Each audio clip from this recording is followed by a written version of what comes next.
buenas tardes. Hola, hola.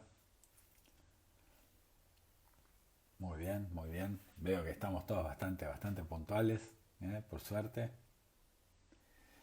Bueno, la verdad que hoy tenemos hoy es un día distinto. ¿Por qué? Porque realmente es viernes, ¿sí? Y, y yo quería, de alguna manera, además de agradecer que estén ahí, quería arrancar eh, brindando, ¿sí? Vamos a brindar por el fin. Obviamente y lamentablemente no por el fin de la cuarentena, pero vamos a brindar por el fin de semana que empieza. Así que yo ¿eh? voy a aprovechar y mientras nos estamos conectando y ya les cuento quién va a ser nuestro agasajado de hoy, para que vean que esto es real. ¿Sí? Fíjense que siempre cuando se escorcha un espumante hay que tener cuidado.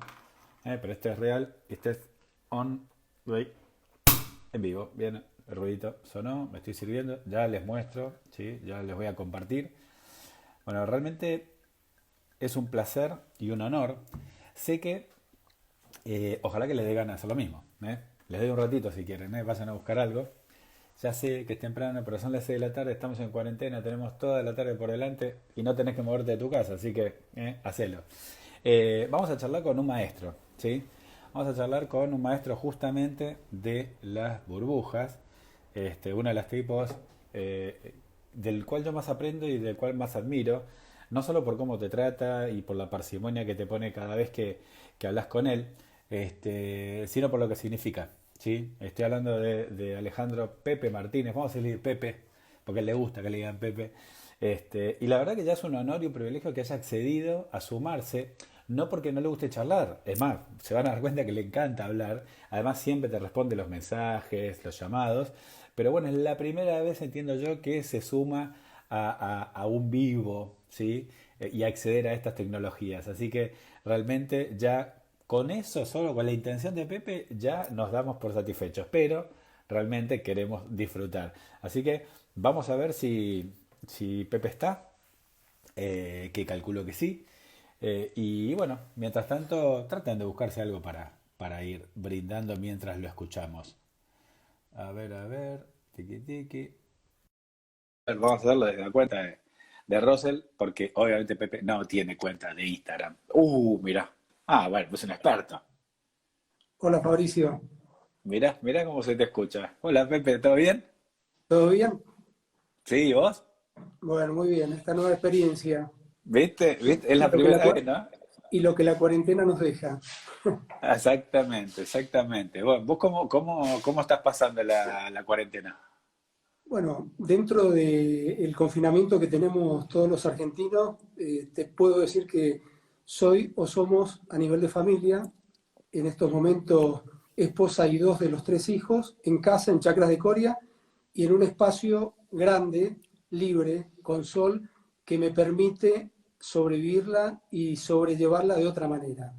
Bien, Donde bien. ¿Y todos los ves? días nos reciclamos, nos reinventamos, gastronomía, ejercicio, mantenimiento. Vos sabés que soy un fanático de Sí, señor. mantener mi jardín y bueno, es el pasar del día a día, pero bajo un espacio físico, viendo la montaña, día soleado y Estás con una extensión, bastante mejor que muchos de nosotros, te lo diría. sin lugar a dudas, sin lugar a dudas, Fabricio. Bueno, y veo que estás bien acompañado. Estoy acompañado y estamos A tratando ver, de levantar las vení, copas, vení, ¿sí? brindemos, acá, acercala ahí. Ahí, ¡Ting! Muy ting. bien. ¿Qué tal, Bueno, eh? Yo salud. también estoy, ¿eh? Estoy con el mismo, ¿sí? ¡Tarán! Así, bueno, Mirá, acá mirá qué también. lujo, ¿eh? Mirá qué lujo. Bueno, Rosado Pepe, 100%. a full. Bueno, vamos a ver, vamos a charlar de muchas cosas para que enderezo esto de paso, para que me veas mejor. Tirirín. Obviamente todo tiene que ver con los vinos. Vamos a poner foco en los espumantes, porque la semana pasada ya hablamos con Nico Calderón, nos habló de cómo fue la cosecha, bueno, de cómo es trabajar con vos, de cómo vienen los vinos. Así que ya la parte de vinos tranquilos la cubrimos y me gustaba porque es la primera vez que voy a hablar de espumosos en este ciclo que nos obligó a hacerlo durante la cuarentena, porque esto ya existía, esto se podía hacer antes, pero nunca lo habíamos hecho, con lo cual aprovechamos. Eh, te cuento esto a vos y para los que nos están escuchando. Esto es una charla, ¿sí? A modo de entrevista, obviamente, porque acá el que sabe sos vos y el que voy a preguntar soy yo. Y si alguien tiene ganas de hacer alguna pregunta, quizás yo te pido la palabra, y la meto, Ok, y si no las voy anotando y las hacemos algunas al final, ¿te parece? muy bien. Quería arrancar por algo bueno, que me parece interesante, que alguna vez lo habríamos charlado, pero bueno, me parece bueno que lo compartamos. Y es, ¿cuándo hiciste tu primer espumante? Y si te acordás, ¿cómo salió? Y si nos contás la verdad. Bueno, toda una historia que se remonta muchos años atrás, en una firma que trabajé durante muchos años y donde, habiendo iniciado el camino al revés, con todo un inicio de vinos tranquilos y donde después, en esa década del 80, el gran reto era si una bodega que ya estaba identificada como elaboradora de vinos podía llegar a incursionar en el mundo de los espumantes. En ese Bien. momento, sin ningún tipo de limitaciones por parte de la Organización Mundial De del la Vino y salud. la Vid, le Claro, claro, claro. llamábamos nuestro champán o champaña, la Bien ahí. castellanización que utilizamos allá en la década del 80. Bueno, con esa firma donde empezamos todos a conocer algo nuevo, donde tuvimos también la ventaja y la gran satisfacción de poder tener un asesoramiento directamente de gente de primera línea de la Champaña, Ujú, que ujú. nos fue guiando en los primeros pasos. Y algo que me quedó absolutamente grabado en ese entonces y en las actividades varias que yo me tocaba cumplir en ese momento en la firma, era que la primera observación que hicieron los franceses cuando estuvieron en Mendoza Sí. era que teníamos que buscar la materia prima con lo cual estábamos orientados y trabajando, Chardonnay y Pinot Noir en ese momento, Ok. pero que teníamos que buscar altura para tratar de darle una mejor acidez natural a nuestras bases de espumantes y lógicamente eso nos iba a dar una mejor estructura, no solo en boca con el paso del tiempo sobre borra, sino una mejor expresión en cuanto a la nariz. Y Sí. ahí empezó un gran recorrido de este mundo de los espumantes, que era tratar de buscar ese lugar, ese terroir que ellos desde muy distante y que lo tenían absolutamente claro, teníamos que lograr en Mendoza. Hicieron la calificación de las primeras experiencias de vinos bases, lo consideraron Sí. que estaban prolijos, distintos Ok. obviamente a la champaña. Está La idea no perfecto. era, como lo he dicho a través de estos 40 años de mi actividad laboral, no era imitar y copiar nada, sino seguir un modelo que ellos, como padres de esta bebida, lo tenían muy claro. Pero teníamos que entender que nos enfrentábamos a un gran desafío, que era tratar de posicionar en una empresa que estaba muy bien considerada en la elaboración de vinos tranquilos, Decí cuál era, así la gente sabe, porque algunos no con saben. muchísimo gusto, en ese entonces Navarro Correas, donde había arrancado 5 o 6 años atrás con proyectos de vino tinto que ya estaban en el mercado y con un muy buen posicionamiento para fines de la década del 70, comienzos de la década del 80, pero que en el mundo de los espumantes no existía. Ahora, ahí se dio también un tema muy particular y para sobre todo aquellos que nos escuchan, gente joven, el espumante argentino o ese champán de la Argentina estaba cada día perdiendo su tradición a través de la elaboración del método tradicional o método champenois Sí. y lo mucho poco que iba creciendo estaba dominado por el método Charmat. Y ese gran desafío nos llevó a pensar, y es lo que me impusieron los en aquel Franceses. momento propietarios y dueños de la firma, como Ah, agrónomo en ese entonces, Pepe, hay que buscar un lugar en el Pedemonte que pueda cubrir con las expectativas que de estos los franceses franceses. nos están indicando. Y ahí empezó un largo recorrido, con experiencias pequeñas, hasta que pudimos lograr de mucho andar y buscar en esa gloriosa zona de Valle de Uco y en el distrito de La Pampa, Los Árboles, una propiedad que pudimos llegar a implantar, la compramos en el año 91 y empezamos la implantación para nuestros bases de espumantes en el año 93. Bien. Así comenzó toda esta historia, pero lógicamente el proyecto ya estaba encaminado y lanzamos nuestros primeros espumantes en aquel entonces, en el año 85, Bien. con materia prima que era propia de nuestros viñedos, en ese momento de la finca de Barrancas, en el Ajá. departamento de Maipú, y en algunos lugares que podíamos conseguir materia prima de Pedemonte, que era un excelente Chardonnay de la Picada, de Mira, la familia Pulenta, hoy donde está la Eduardo con su bodega, proyecto claro. excelente Pulenta Estate, Mm. y otro de los grandes rincones de ese alto Valle de Uco en el momento que después terminó quedando como un mediano en altura, que era en la cañada de otro gran productor como Ricardo Reina, donde Ah, nos mira. proveíamos también de Chardonnay y de Pinot Noir. Bien. ¿Y cómo te salió ese vino primero, ese primer espumante? A ver, eso Bueno, queremos saber.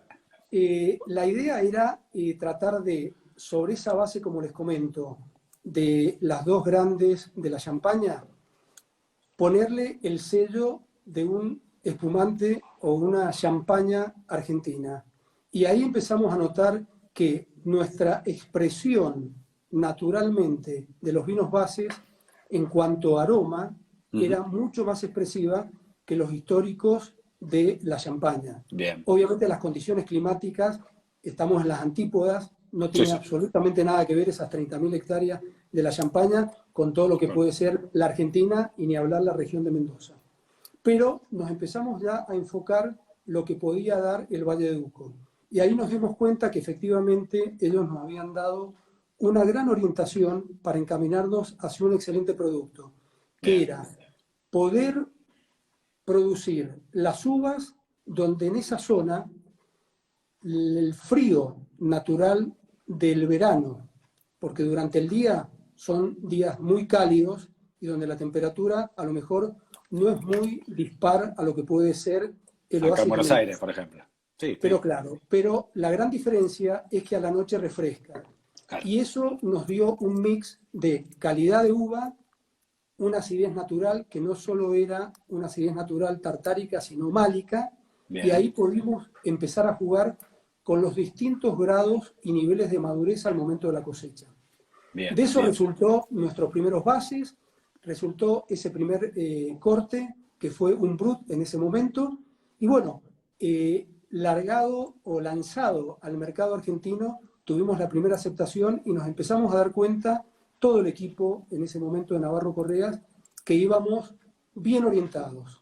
Muy bien. A partir de ese momento, la historia continuó, la firma se vendió y bueno, sobre fin de la década del 90, iniciamos esta nueva Este camino. misión de Claro, Rosel Boer.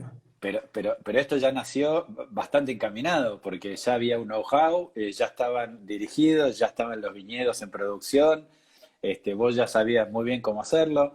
Contame entonces, ¿qué es lo que le aporta, ¿sí? Y ya con 20 años haciendo ya los espumosos en Rosell, o 20 o 21, ¿cuántas cosechas van ya? Estamos bueno, en los años desde que se generó Sí, la empresa como razón social, cumplimos 20, 20 años en el 20. 19. Ah, por Y eso, estamos en el desde 21. Y Bien, claro, y comercialmente nuestro primer lanzamiento fue a fines del año 2002 y empezamos a consolidar en un momento muy crítico para la Argentina también. Por eso todos los que escuchan tienen que tener en cuenta que siempre que llovió, paró ahí y las está. crisis se superan. O Y esta sea, es una que en algún momento lo vamos a hacer también. o sea que siempre que se cuarenteneó, se levantó la cuarentena.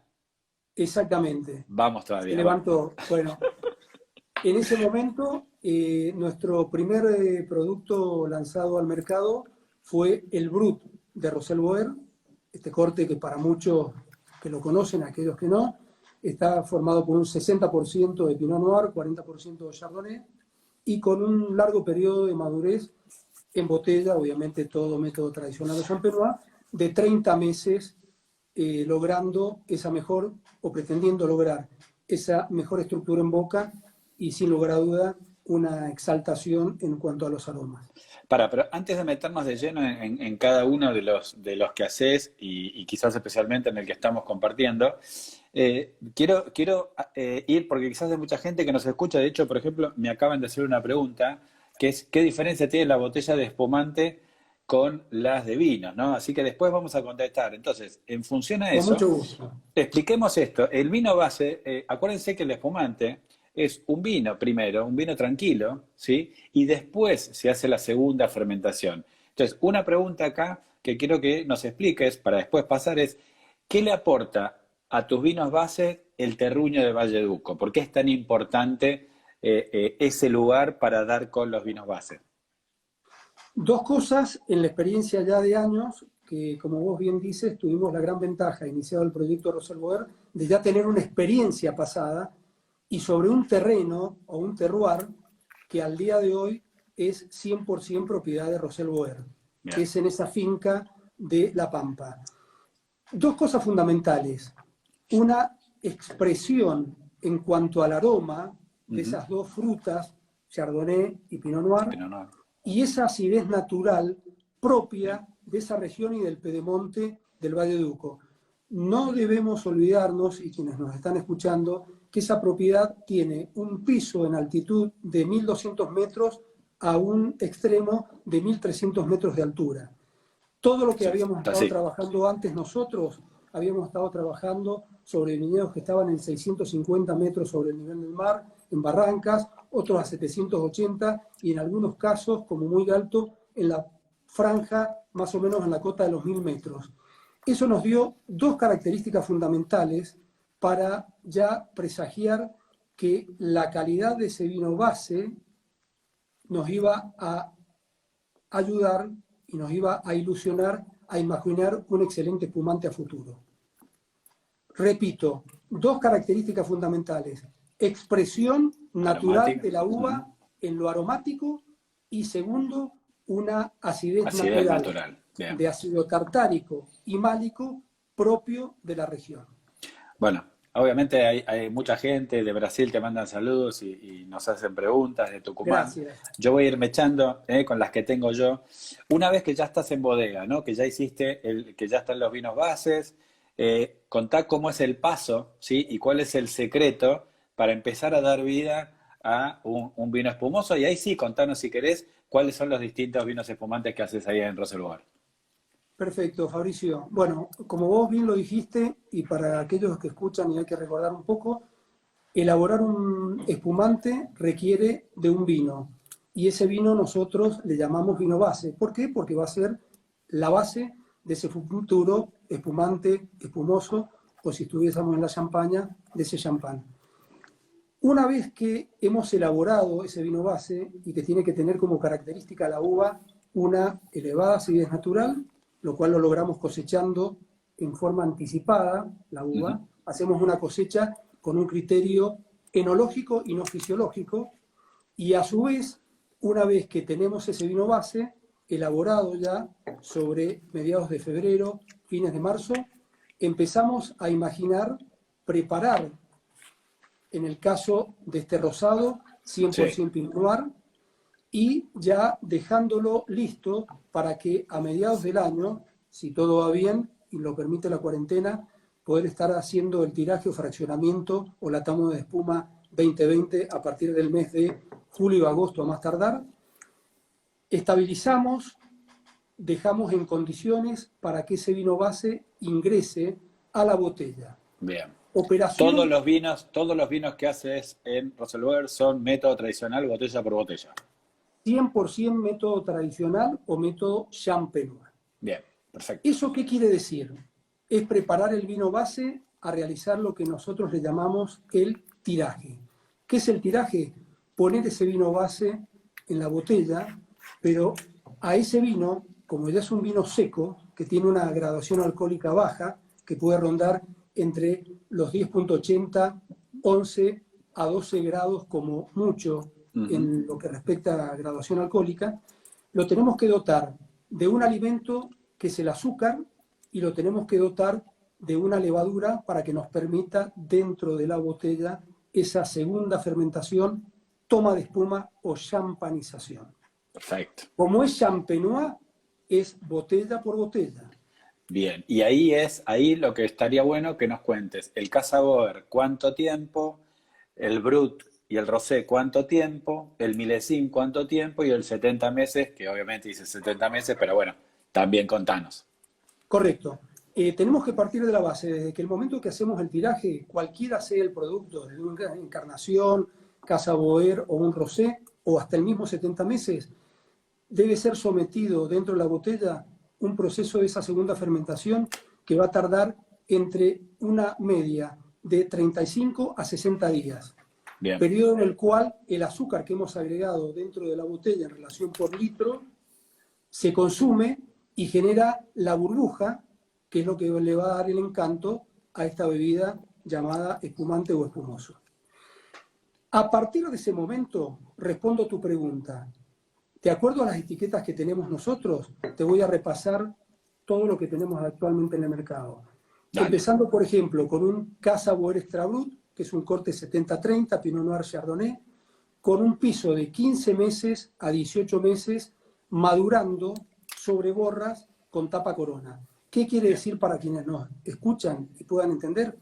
Es en el momento en que esta botella, en vez de tener el corcho Corcho, este acá. tradicional que todos conocemos, tiene una tapa corona con las borras producto de esa toma de espuma o segunda fermentación. A partir Decí tapa solo, no digas corona en este momento, estamos todos susceptibles. Exacto, tapa solo, muy bueno, muy inteligente y astuta el aporte. De ninguna manera le vamos a llamar coronavirus a esta tapa, ¿sí? Jamás. Coronas secas.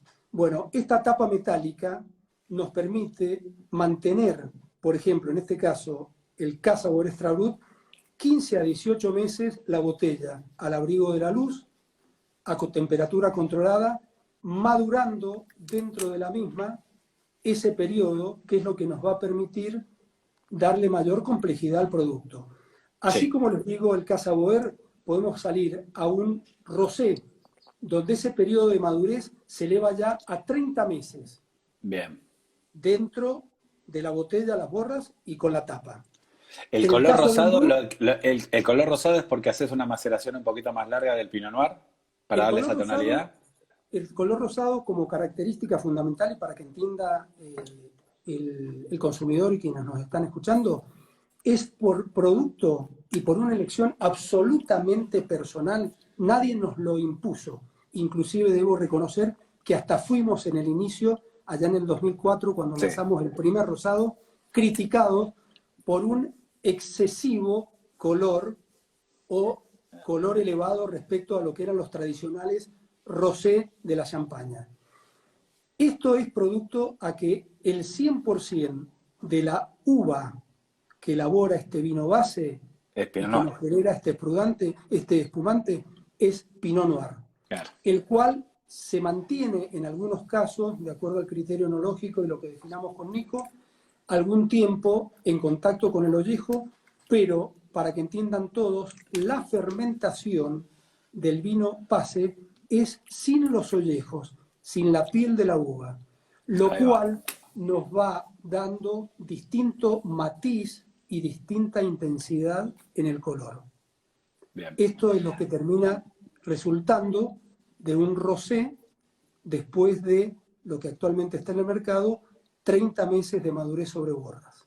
Ahora, ahí preguntaban, alguien preguntó por qué la diferencia de tiempo entre el Brut y el Rosé. ¿No son los dos 30 meses?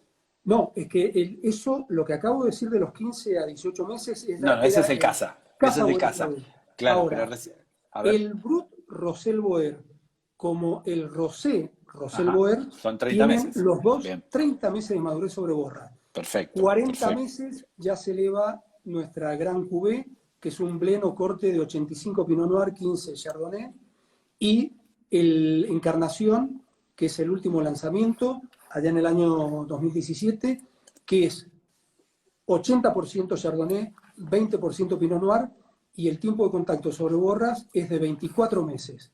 Y Bien. bueno, nuestro ícono y esta locura que se nos ocurrió lanzarla ya en el año 2014 para probar qué pasaba con una botella que tuviese un largo periodo de madurez en contacto con las borras, y así fue el Para. lanzamiento de los ¿Y qué 70. pasó? ¿Y qué pasó? Claro. Bueno, por suerte fue un éxito porque nos animamos a lanzar 4.000 botellas de 70 meses en contacto sobre borras, un blend muy similar a la Gran Cuvée, 90 Pinot Noir, 10% Chardonnay, y realmente teníamos mucho temor, teníamos mucha intriga y no sabíamos cómo iba a responder el consumidor. La gran sorpresa, que lo que imaginábamos que esas 4.000 botellas las íbamos a tener en góndola durante los próximos 12, 3 años, a los 6 meses prácticamente el 90% de esas 4.000 exquisitas botellas quedaron liquidadas. Bien, entonces ahora aprovecho y te pregunto, porque alguien lo preguntó por ahí, si viene en camino un nuevo 70 meses. Siempre está en el deseo y en el espíritu de Rosell Boer poder tener un nuevo 70 meses. Ok. Hoy estamos todavía con algunas botellas en el mercado de la segunda edición que Bien. lanzamos en el año 2018, que fue la añada 2012, la cual también, pensando que íbamos a poder tener un largo stock por los próximos años, ya nos hemos quedado prácticamente sin stock en bodega. Y Bien. estamos ahí con un reposo, pero bueno, hay que darle lógicamente el tiempo, porque 70 Bien. meses no es poco. Te mandan saludos de Chile, de Mar del Plata, y aprovecho, contanos, porque alguien lo preguntó de una manera como diciendo, si hay una legislación en la Argentina que regule los tipos de espumoso. Recordarle a la gente esto de Brut, Extra Brut, ¿sí? O Nature, ¿sí? A ver, como para que la gente rápidamente ubique cada tipo de espumante a qué se refiere.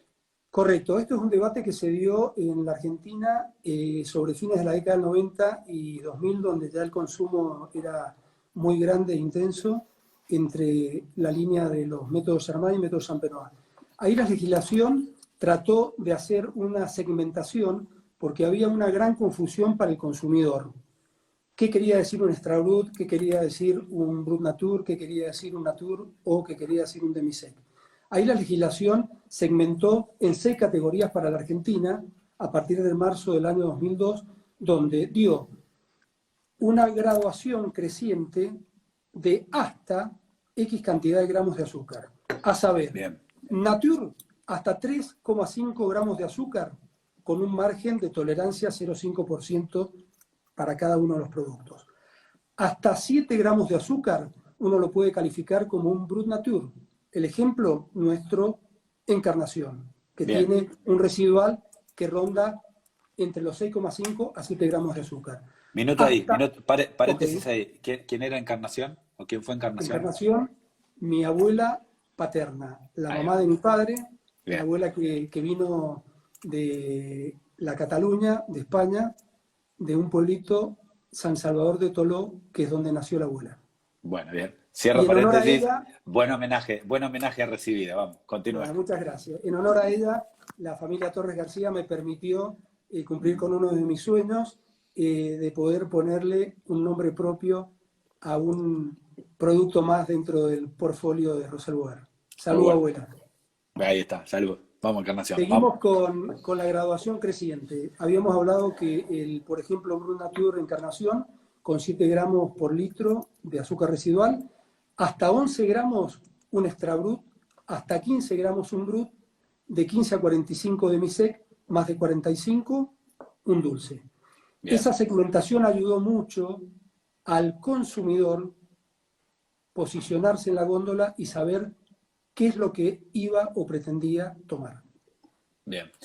Varios van preguntando, y yo también lo tenía acá, ¿cuál de todos los espumantes de Rosell Boer se puede guardar y en particular si ganan algo con la guarda? Porque yo soy de los que piensa que cuando una botella de esta llega a tus manos hay que descorcharla en la primera oportunidad que tengas para celebrar. Pero bueno, quiero escuchar tu opinión. La opinión la voy a reiterar, creo, por millonésima vez. Y quiero que me escuchen atentamente. Bueno, pero no El te costo enojes, ¿eh? No me enojo. Voy a ser enfático nada más.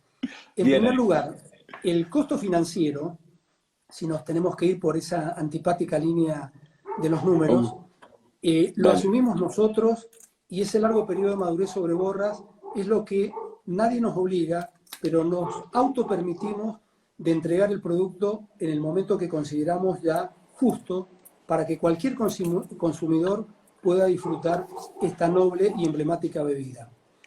Bien. Pero el gran interrogante que tiene, te diría casi la humanidad, es si un espumante, una champaña, un prosecco o un cava de España puede ser un vino de guarda o no. Ok. Tengan en cuenta una cosa, la guarda depende de dos factores importantes, que es el tiempo en cuanto a la forma y cómo se guarda el producto. Nosotros mismos, y en lo personal, he tenido experiencias que son increíbles. Hasta yo mismo no lo creía. Mientras el tapón, Sí, llámese corcho, no juegue una mala pasada, sí, este producto, sí. podemos llegar a tener una satisfacción increíble si el producto ha sido conservado a una temperatura controlada y fundamentalmente al abrigo de la luz. Ahora, dame casos específicos. Decime qué espumante de los tuyos guardaste y descorchaste. Yo doy fe, por ejemplo, la vez pasada me obsequiaron el año pasado un 2002 y lo descorché para mi cumpleaños el año pasado. Y la verdad que te escribí ahí, te dije que todavía estaba vivo, se notaba la evolución, pero estaba la burbuja, estaba la acidez, estaba entero, estaba riquísimo. Más tranquilo si se quiere, pero súper expresivo y súper armónico. Contame vos. Porque preguntan si el Cuvée Millésime se puede guardar, si el 70 meses. Preguntan si el carácter del 70 meses tiene que ver con la autólisis, que es las levaduras muertas, ¿no? Y lo que le transfieren durante tanto tiempo. O sea, vamos a cosas específicas porque hay mucha gente que evidentemente tiene las botellas y quiere saber si las sigue guardando o qué hacer. Mensaje para aquellos que tienen un milesimado, un gran cuvée o que tienen ese 70 meses. Desde el momento que lo compran y si tienen la ansiedad de tomarlo, sin lugar a duda, no duden en descorcharlo y Bien, disfrutarlo. La bien, vida es minuto a minuto, no sabemos qué pasa dentro de 15 segundos. En segundo lugar, hoy esta pandemia nos demuestra, dentro de nuestra soberbia del día a día, que un somos montón chiquitos, de cosas que íbamos a hacer y somos un piojo en la humanidad. tal cual. En segundo lugar, si lo guardan, hoy estamos trabajando con un tapón que hemos tomado la decisión de ya 2 años y medio a esta parte y nada más y nada menos con la segunda eh, tanda o lanzamiento de 70 meses que nos garantiza, desde el punto de vista de la conservación a través del tiempo, un excelente producto. Pero tienen que tener en cuenta una cosa, en la medida, por eso yo también soy un gran defensor de los blend y la presencia del Pinot Noir en todo corte de espumantes. Ok, Así como nos da ese encanto, esa dulzura, esa frescura el Chardonnay, el Pinot Noir le da el cuerpo, le da la musculatura, y esa musculatura le permite a ese espumante, en tanto la guarda sea buena en tiempo y forma, una vida útil. ¿Qué quiere decir? Si yo sugeriría un periodo porque alguien quiere fanatizarse y hoy está comprando tal producto y lo quiere guardar 5 años, bien cuidado, que lo haga fundamentalmente sobre productos que tengan, como en nuestro caso, un mayor porcentual de Pinot Noir, ok. porque sin lugar a duda, un buen Pinot Noir elaborado como base le va a dar una vida útil mayor y va a asegurar la calidad de ese producto en el tiempo. Bien, bien. ¿Y qué ganaría un espumante guardado en buenas condiciones, que el corcho ve? ¿Qué ganaría? ¿Gana fineza? ¿Las burbujas se afinan? ¿Los sabores se vuelven más complejos? ¿Qué es lo que me justificaría a mí guardarme una botella para alguna ocasión especial en el futuro?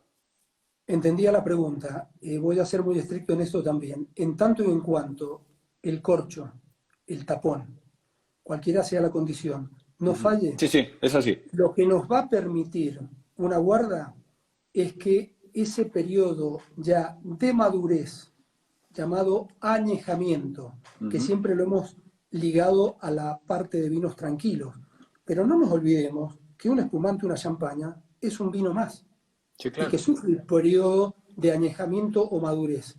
Pero ¿qué es lo que pasa?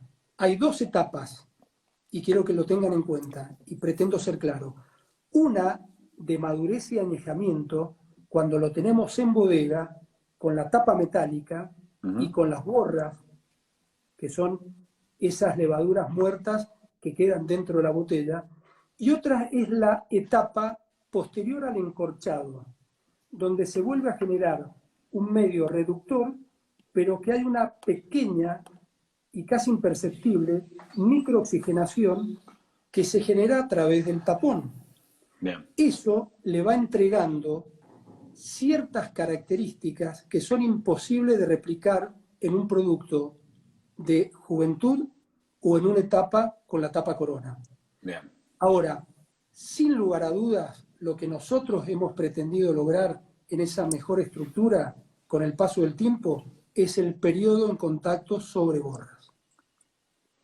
Es decir, que lo que tiene que entender todo el consumidor y amante del vino, que cualquier producto que pase un tiempo en la botella va a ser distinto de lo que fue hace 3 meses, 6 meses, un año o 5 años atrás.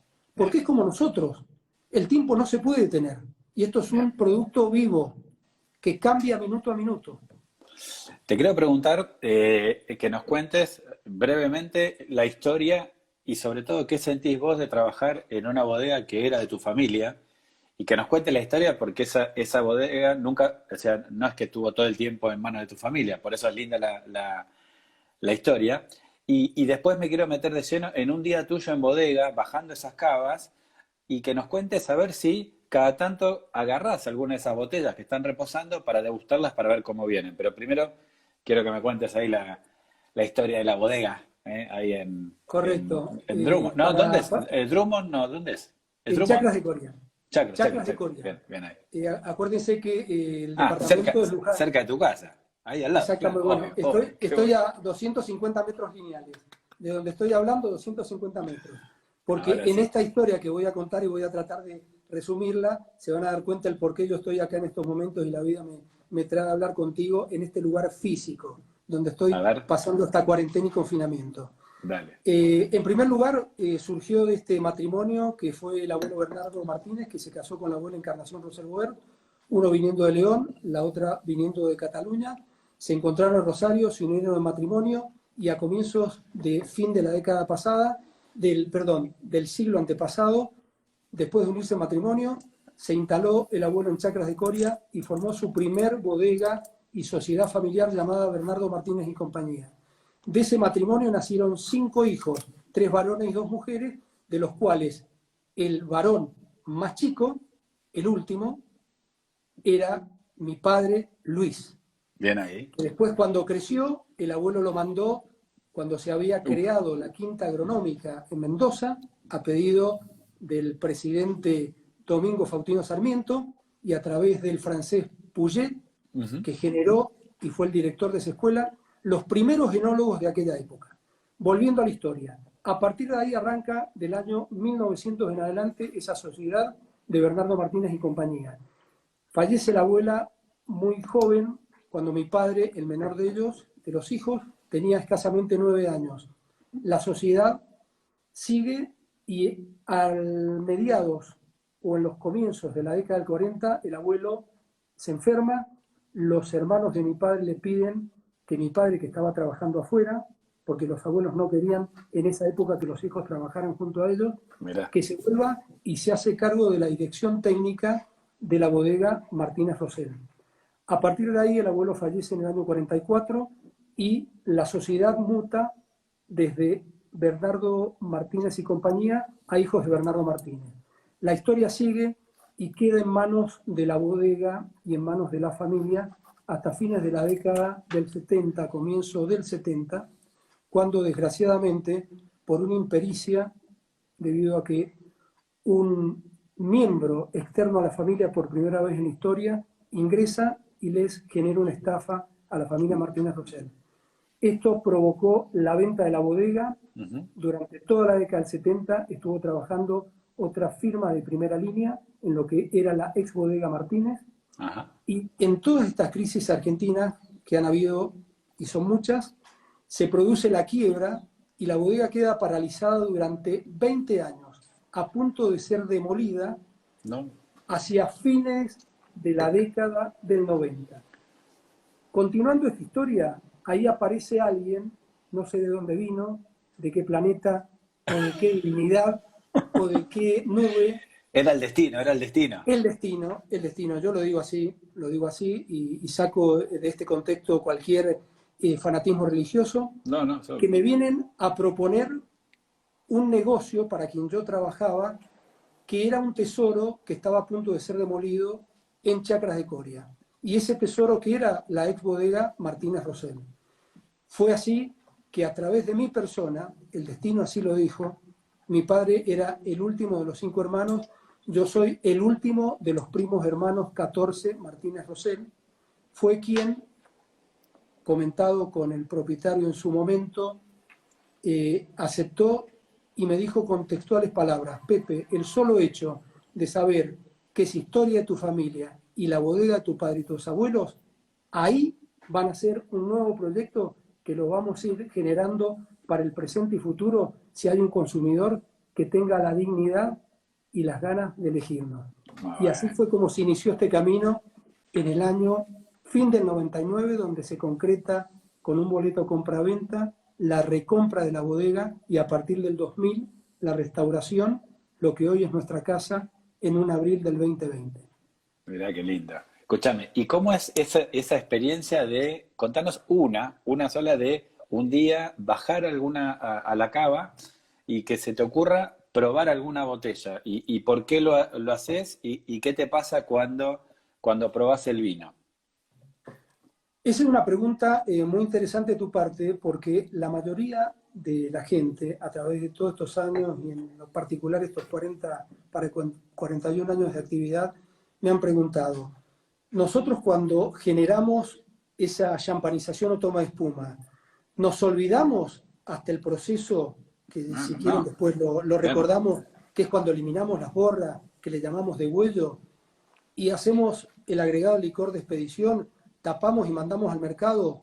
Falso, absolutamente erróneo. Desde el momento que nosotros sometemos a esta botella a la segunda fermentación o toma de espuma, empezamos históricamente, yo, Nico, por Rosell Boer, o cualquiera de los grandes colegas y grandes proyectos de la Argentina o del mundo, hay que empezar a hacer un testeo Claro. de cómo viene esa evolución de lo que nosotros hemos imaginado. Por ejemplo, este rosado, ¿lo vamos a ir a probar recién a los 30 meses después de la toma de espuma No, sobre no, borra? claro, Sería una locura. claro, claro. Entonces, en ese día hipotético virtual que vos me planteas, es bajar, es tomar una botella, pero antes de bajar a la cava, a lo mejor esa botella la vamos a buscar a otro galpón donde la botella está en posición horizontal, con las borras sedimentadas en todo el cuerpo de la Ujú, botella, claro. y con una pequeña paciencia de en un desborre ya profesional, limpiamos y vamos probando con un cero dosage. ¿Qué quiere decir? Nada de licor Azúcar de expedición. cero, nada de licor de expedición, Ujú. ningún tipo de corrección, de corrección dentro del producto. ¿Cómo va la evolución del mismo? Y Bien. eso también es muy interesante porque cuando nosotros nos autoimponemos ese protocolo enológico de los 26 o 30 meses, un 24 para una encarnación o un 40 para una gran cuvée, en la enología, entienda todo el mundo, por favor, que 2 más 2 no es 4. Claro. Esto es biológico, esto es vida y es producto y un gen que va en proceso y crecimiento. Esa degustación, ese día que degustamos, nos vamos dando cuenta cómo esas levaduras muertas, llamadas borras finas, que están dentro de la botella, y con todos esos componentes que tienen la levadura desde el punto de vista microbiológico y biológico, van integrando y cediendo a esta masa líquida que se llama vino espumante o espumoso, el cual todavía en la Argentina no tiene un nombre propio. Pero Bien. nos da la posibilidad que esa degustación paulatina nos permite ver año a año cómo va evolucionando gratamente o no el producto que pretendemos lanzar un tiempo más al mercado. Pepe, tengo muchas preguntas, a mí me quedan un par muy interesantes que te las quiero hacer, así que necesito que la respuesta sea más cortita del pie porque a la hora nos corta Instagram. Entonces, acá alguien preguntaba sobre la evolución, o sea, volvieron a preguntar de la guarda del espumante, lo explicó Pepe, un espumante está listo para tomar, si el espumante es muy bueno y fue concebido, se puede guardar algunos años, sobre todo si tenés la referencia del año, si no, mejor descorcharlo. Y preguntaban sobre la evolución y ponían de ejemplo y te preguntaban qué fue lo que los llevó a ustedes a refundar la bodega y encarar para el lado de los espumantes de lujo. Eso la quiero contestar yo, porque conocía la bodega desde el día uno, y la verdad que apostaron por los espumantes de alta gama cuando nadie lo hacía, cuando todos extrañábamos a Champagne, pero después vino la 2001 y la salida de la convertibilidad, y la verdad que nadie pudo comprar un Champagne, y ellos ya estaban ahí. Obviamente no fueron los únicos, ¿sí? También había otras marcas grandes haciendo algún espumante de alta gama, pero ellos eran 100% dedicados a eso. Y eso fue lo que lo catapultó, además de la botella, las etiquetas y bla, bla, bla, y obviamente todo el expertise. Si me preguntan de la evolución del espumante en estos 20 años, ¿cómo la podrías resumir? ¿Cómo mejoró o cómo mejoraste vos tus espumantes desde el, si querés, 99 hasta los de ahora? Responderlo en primera persona como empresa sería una falta de humildad y un pecado de soberbia. Pero Lo que sí te puedo, haces de los mejores espumantes de la Argentina, Pepe. no Ponete las importa, pilas. eso lo dicen ustedes, jamás lo diré yo. Yo considero y me doy muy por satisfecho de estar dentro de un top 10 o dentro de un 5 top. Y O ahí top va, 5. vamos. Bueno, les respondo de la siguiente manera. Nosotros tenemos que tener en cuenta que todo producto evoluciona y en los últimos 20 años el salto tecnológico y la calidad de productos que la industria nacional argentina ha entregado al consumidor es fantástico, maravilloso. Y ahí rompo un límite que muchas veces me han querido poner contra la pared exprofeso de estos famosos blanco y negros que generamos en la Argentina de un método versus otro. El salto en calidad, tanto en el método Charmat, elaboración a grandes recipientes, como en el método Champenois, 15 años, 10 años atrás, era impensado. Para la tranquilidad de los consumidores, y en rápida respuesta a tu pregunta, el salto ha sido excelente. Bien. No solo en función de lo nuestro, que quizás nacimos con el convencimiento que íbamos a nacer con un Champenois y vamos a morir con un Champenois. Y que sabíamos con qué materia prima y qué experiencia veníamos trayendo de años. Pero para aquellos que se iniciaron en esta nueva etapa, para los argentinos, el salto de calidad y la oferta que hoy en día tiene el consumidor es infinita y de excelente calidad, lo cual me enorgullece y nos compromete cada día a hacer mejor las cosas. Bien. Vamos a llevar la última parte de la charla a un plano más personal. Antes, déjame aclarar que alguien preguntó por qué eran diferentes las botellas de espumante. Tiene que ver con la presión que tienen adentro. Tienen que ser más resistentes, sí o sí, las botellas. ¿Quién es Hilda Giardini? Mi querida esposa, que me Bueno. acompaña hace en compañía más de 40 años y Se nota, formalmente se desde nota que que te no. quiere, que te quiere mucho, porque ahí salió a decir, a hablar loas de su esposo. Así que muy bien, No, bueno, no, me alegra. no tiene que hacerme esa mala jugada, por favor, ¿eh? Yo para mí esto era en Ya vivo la y en hizo, directo contigo, en una ya la hizo, cuarentena. ya la Ya la hizo, hizo, quédate bueno. tranquilo. Por Ya eso te después pregunté. hablaré con ella. Ahí Total, va, ahí tenemos va. 24 horas ahora, que nadie se Sí, puede ¿no? escapar de casa. Ay. Bueno, Pepe, Gilda es mi esposa y que me acompaña oficialmente desde que nos casamos hace ya 37 años. Qué linda. Bueno, Familia de esa brindemos. descendencia, 3 hijos. Diego, hoy en Barcelona, también confinado. Que creo que acá alguien dijo desde Barcelona, no sé qué, papá, mandame un vino, y yo pensé que era alguien que estaba pidiendo. Bueno, ahí Bueno, está. ese puede ser Diego, el mayor. Después viene Ignacio, colega, ingeniero agrónomo, que bueno, desde sus inicios arrancó hacia afuera y va y viene y ha estado recorriendo el mundo de Estados Unidos, Nueva Zelanda, Mirá. Francia. y está hoy a cargo de un proyecto en Pensilvania, en Claro, una zona claro, ya, extraña. ya es obvio. Agarra, llega a la bodega y dice, hola, ¿qué tal? Sí, soy fulano de tal. Mira, che, tomate un par de espumantes que hace mi viejo. Claro, los descorchan y le abren la puerta, así cualquiera, viejo. Bueno, Yo ojalá también, que le ¿eh? puedan abrir la puerta. Por ahora la puerta se la han abierto en el exterior y está un poco cerrada en el interior. Pero bueno, nadie es profeta en su tierra, querido Fabricio.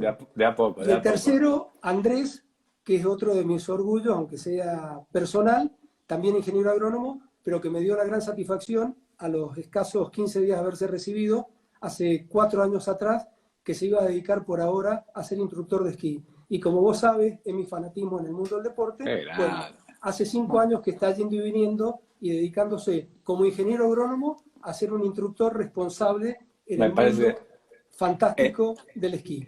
espectacular, me parece genial que la pase bárbaro. Contanos, Pepe, ¿cómo disfruta del espumante Pepe? Alejandro Pepe Martínez, ¿cómo lo disfruta? Lo disfruto, Cotidianamente, en tu casa, contanos correcto, eso. está bien. Lo disfruto de un montón de formas, de distintas maneras. Por eso nunca les dije para mí, y me lo han preguntado muchas veces, cuál es el mejor espumante o cuál es el que más te gustó. ¿Por qué? Porque el disfrute, y esto no solo en mi persona, sino para cualquier consumidor y cristiano que esté dando vuelta en el mundo del vino, depende de los momentos. El Ujú. vino son sensaciones, son estados de ánimos, son un montón de cosas. Entonces yo lo disfruto desde a lo mejor con Nico hoy en día en la mañana, degustando y haciendo una autocrítica de lo que hacemos a diario, porque no se olviden que los primeros autocríticos somos nosotros mismos. Sin duda. Nunca nos quedamos conformes con lo que pretendemos hacer, pero tenemos que pensar que con el paso de los años después nos acordamos de lo que pasó y estamos orgullosos humildemente de lo que hemos logrado. En segundo lugar, lo podemos disfrutar desde la soledad. Qué mejor cuando uno necesita un reposo, necesita aislarse de la vida o de los problemas, tener una copa de espumante y poder disfrutar en esa soledad que uno se autoimpone y puede tener una sensibilidad para captar todos los aromas y los sabores. Pero también algo glorioso, que no lo podemos tener ahora, que es el ¿Qué? disfrute con la familia, con los amigos, Claro. en sociedad, con la pareja, con los amigos, Para, para, con, para, para. con Igual quien sea. hay una ventaja y mejor, más para mí, porque si viene mi familia empleada, ¿sabes qué? Me lo toman todo, así que de esta manera me lo quedo para mí. No te quepa la menor duda. Fíjate vos que el otro día uno de mis hijos, que estamos en la cuarentena los cuatro, me dijo, papá, si me permiten el término, ¿por qué no te dejas de joder? Y una serie de Fórmula 1 que tenés ahí guardado de distintos orígenes, aprovechando la Desco- cuarentena, le empezamos a dar salida. Y bueno, a partir de ese momento empecé a romper ciertos Muy temores bien, y empezar a bravo. disfrutar el día a día. Bravo, bravo, Pepe, me parece espectacular. Ya tenemos que ir cerrando porque quedan muy poquitos minutos. Más allá de agradecerte, sabes que no hace falta que lo diga acá delante de todos lo que te considero. ¿Hay algo que quieras como mensaje final, algo que haya quedado yo sin preguntarte o haya quedado con ganas de compartir con todos? Con muchísimo gusto. En primer lugar, a todos los que nos escuchan y al país en general, fortaleza, ánimo y, como lo dije el otro día, que el futuro brindis que tengamos que hacer cuando esto se libere es con la vida. Muy bueno, Salud. contundente. Chin chin, Pepe. Chin, Un chin. placer, te agradezco mucho. Yo ahora voy a cerrar, así que nos vemos pronto, ¿sí? Nos vemos pronto. Ojalá así sea. Fuerte abrazo, mil gracias. Salud. Espectacular. Chau, chau. Cariños a todos. Bueno, ya, Salud, Fabricio. bueno, ahí lo vieron, ¿sí? Sin duda es uno de los grandes. Qué bueno que es vivir en un país productor de vinos. Qué bueno, espectacular, ¿eh? Porque estos personajes están acá, hablan tu idioma, hacen lo mismo que vos. Lamentablemente creo que es de River, pero bueno, muchos de ustedes estarán contentos, yo soy bostero, así que quizás no. Bueno, gracias por estar ahí y en media horita arrancamos otro, ¿eh? Si tienen ganas, se meten. Va a ser con Pablo Ricciardi de Flechas de los Andes. Espectacular.